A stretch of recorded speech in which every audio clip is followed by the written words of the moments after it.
Hello, I am your everyday average Jonathan. Join me this week while I turn this and this into this, a massive Gothic bird feeder.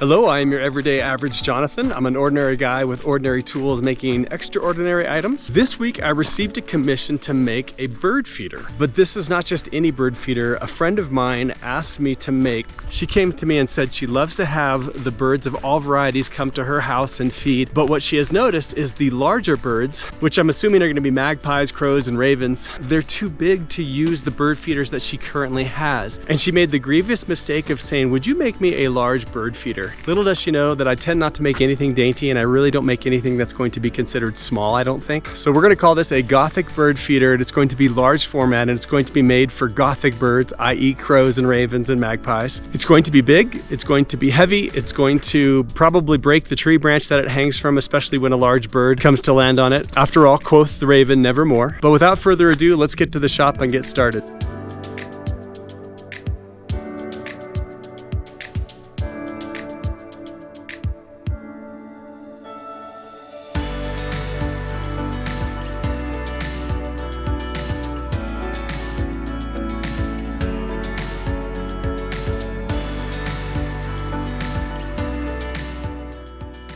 It's really hard for me to make anything that might come across as ordinary or on par with the ordinary or just basic in nature.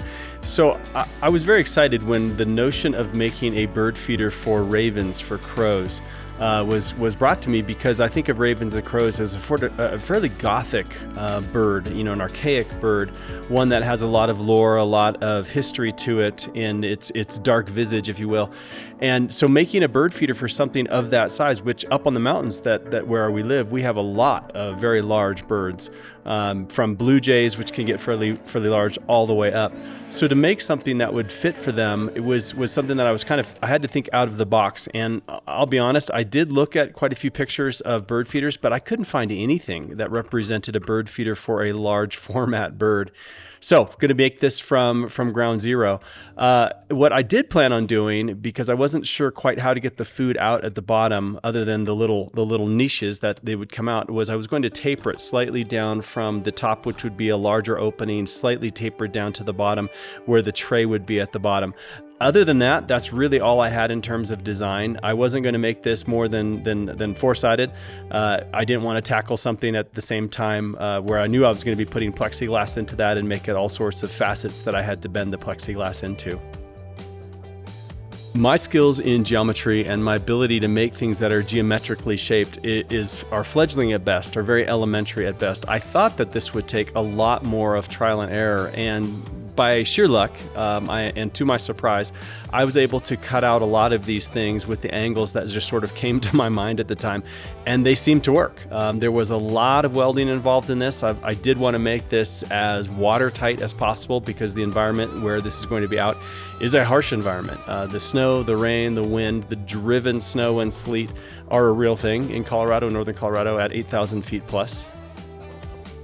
Another fascinating design feature that I was going to put into this would be a two-part design feature. One, how to fasten the cap, the top, onto the body of this once this is full, and have it be something that can be weight bearing, because this is going to be fairly heavy with all of the bird feed it could carry. At the same time, I wanted that particular top to be able to swivel and swing, so that in the wind it wouldn't untwist itself and unthread itself and come back undone and then fall down onto the ground.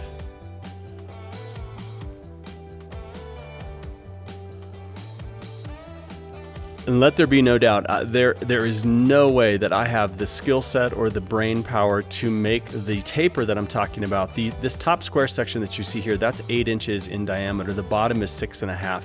There is no way that I could figure out that angle and put it on an axis that has 4 sides without just saying, hey, I just needed to start tack weld this on at the bottom and then come back and bend it out towards the top of each side. That worked great.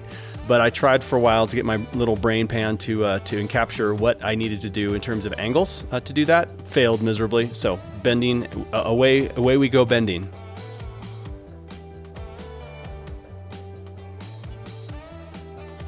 While I'm making the structural member that's going to hold the lid in place, that I'm going to be able to thread that eye bolt into place, I also had to realize that I needed to keep it open enough so that I could insert the plexiglass and the grates that I was going to put in place for this. At the same time, it definitely needed to be strong enough to bear all of the weight, and not hard enough and not too heavy that my friend Sarah can't lift it off of the chain that it's going to hang and fill it and then pick it back up. So a lot of things going on at once.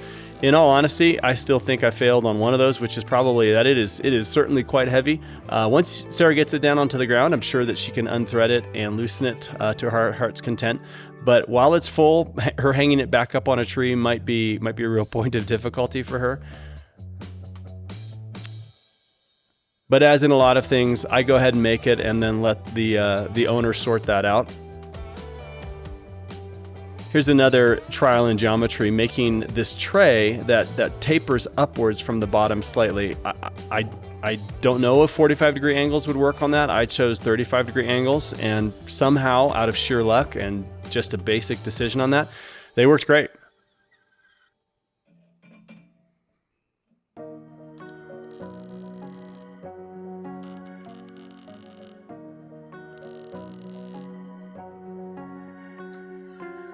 One of the other admissions that I have to make is, as I often say, my welds are not very good. They're certainly not very clean. They're not very artistic at all, without a lot of grinding. On this particular build, I did not clean up any of my welds. I knew that I was going to spray paint this with some very thick coating, and I just asked forgiveness of Sarah, my friend. Basically, forgive the welds that you're about to see. I did want to make two, I don't know what you would call them, perches, I guess, where the large birds can stand a little bit on this perch away from the bird feeder body and still be able to get their head and their beak down and gather the food.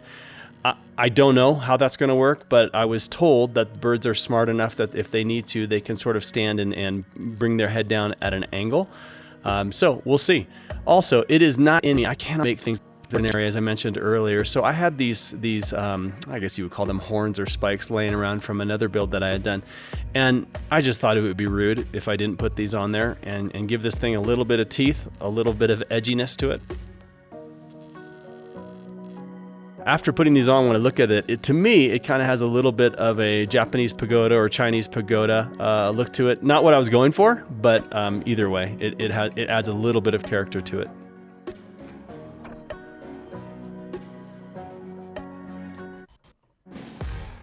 I think more out of aesthetic than anything else, I wanted to put this screen on the inside, because behind that screen was going to go the plexiglass, which would hold the food in.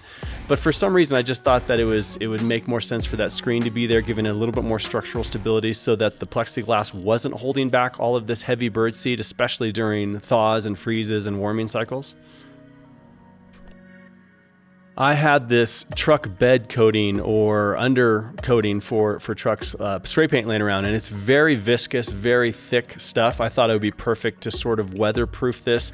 That said, I can assure you that that's going to probably come off in the weather that we have, and then a nice ream of rust will develop, which actually would probably look really cool. And at the same time, rust, as most of us know, actually is a protectant. It does oxidize a bit, but once it's done oxidizing, it stays on as a layer, and it's a great protectant. Last piece, just welding the plexiglass tabs to hold the plexiglass pieces. And then here is Sarah carrying the bird feeder. We don't have any feed in it yet, but this is that really cool tree and branch on her land. She and Zach have this amazing mountaintop perch where they have these views 360 degrees of the world around them in this beautiful house. And so from her deck and from her porch, she has bird feeders, she has all sorts of things for nature, and now she can add one that actually is made for the larger format birds, as we've discussed. I wasn't going to make her get up on that ladder because I'm pretty sure that holding this bird feeder that's swinging in the breeze while getting up on the ladder is some sort of violation of neighborly conduct.